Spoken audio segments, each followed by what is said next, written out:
Hi guys, BellaDonna Black here, and here are 5 true creepy stories. So, turn off the lights, get comfortable, and let's begin. Number 1.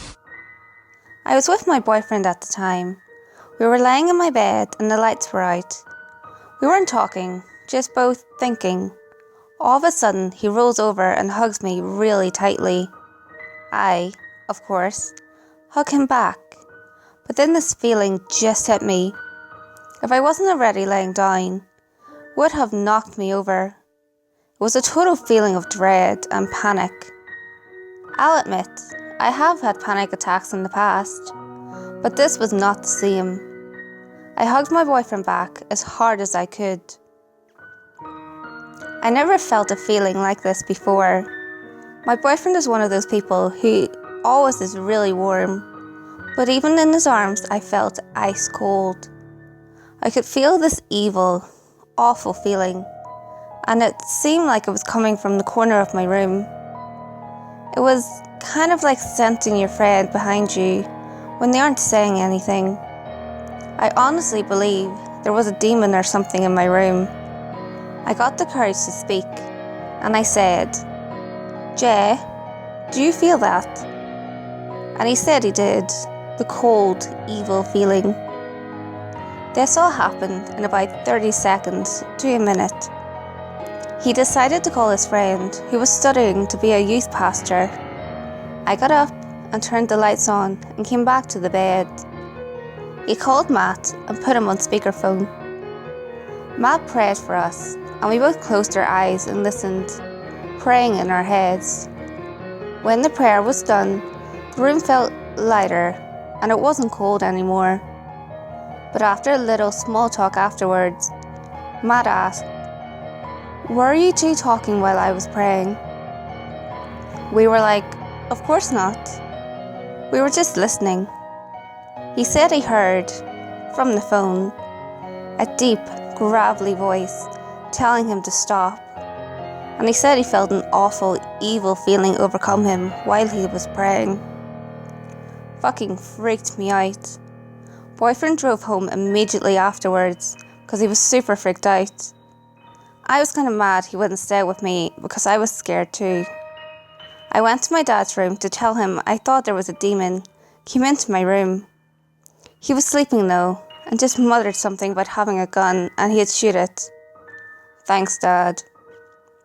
So yes, I am convinced it was a demon, but it never came back. So why the fuck did it come? That's the only problem I have with the whole thing. What was it trying to accomplish? I don't think I'll ever know. Number 2. This happened to my mother's uncle in the 70s in India. I couldn't believe the story when my mom first told it to me, but after meeting her uncle a year before he passed away, my view changed. My mother's uncle, who I'll just call Unc for short, lived in a rural Indian village. Electricity was present, but unreliable, and the entire village basically became pitch black once the sun went down. Unc was a sharp, well-respected accountant. He'd ride his bike long distances to meet with clients. This one evening, he was riding back home from a neighbouring village, and the path was particularly dark and desolate. As he was riding, he heard a voice calling out to him from behind. He knew there was no one else around, but this voice sounded like his daughter's. He knew it wasn't possible because his daughter had died at age 5. Very scared, he pedalled faster and tried not to turn around. In Indian superstition, you shouldn't look back to hear voices of loved ones or friends calling you like this on dark, lonely roads, because it is said it is a demonic entity trying to trick you into your attention. For some reason, Unc looked back, and from that point, he was never the same again.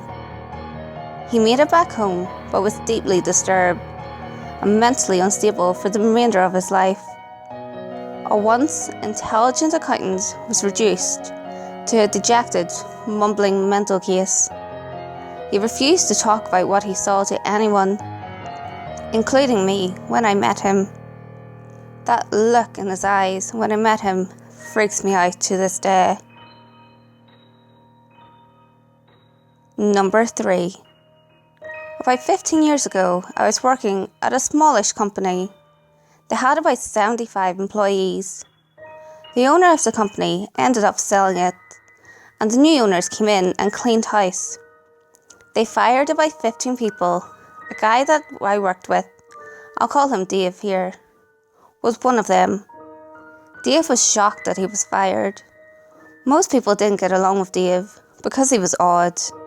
He had a short temper and sometimes yelled at people, and he had some personal grooming problems like bad dandruff and body odour, so many people were glad to see him go, and it was no shock to many of us that he was fired. About a week after the mass firing, I'm at work and I get a phone call from Dave. He tells me that he wants to take me out to lunch as a way of saying thanks for my recently teaching him how to run a few different machines. That knowledge will help him get a new job. I agree to go, and a few days later he shows up at lunchtime. I had assumed he was taking several people out from here, but it turned out to just be me. At lunch, things started off fine, then they got strange. He was upset about being fired and was angry. I let him vent and sympathised with him.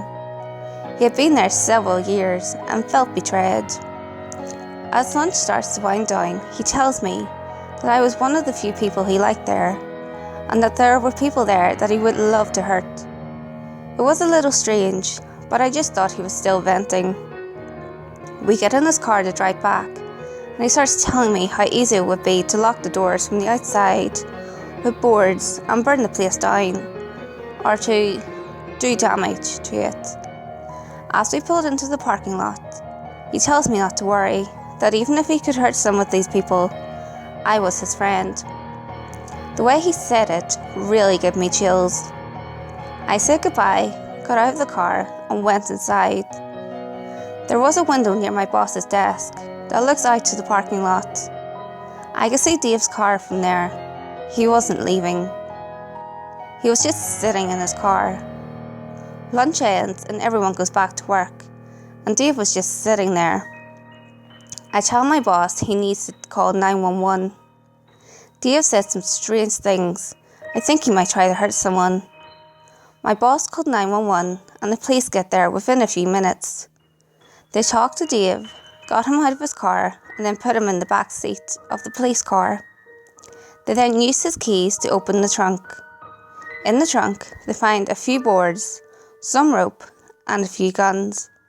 They talked more to Dave, and he agreed to be taken into custody and to get some help. I don't know if he would have done anything, but the way the building is designed, he had decided that he could have shot a lot of people in a very short period of time. I was so freaked out, I couldn't work the rest of the day. Number 4. So, about 9 or 10 years ago, I was with friends with this guy that ran a LAN centre. He would host gaming parties on Friday nights, and usually it would be packed with friends. The place was located inside an old shopping mall, and you had to access it through the back door, where the night guard would let you in and out. So, this Friday, we all go and are having a blast. I decide to go for food and drinks run, where all the shops closed, and I take everyone's orders. Head out the back door, and the back door is locked. I wait a minute, and then call out for the guard. He appears from behind the door of his office, and lets me out.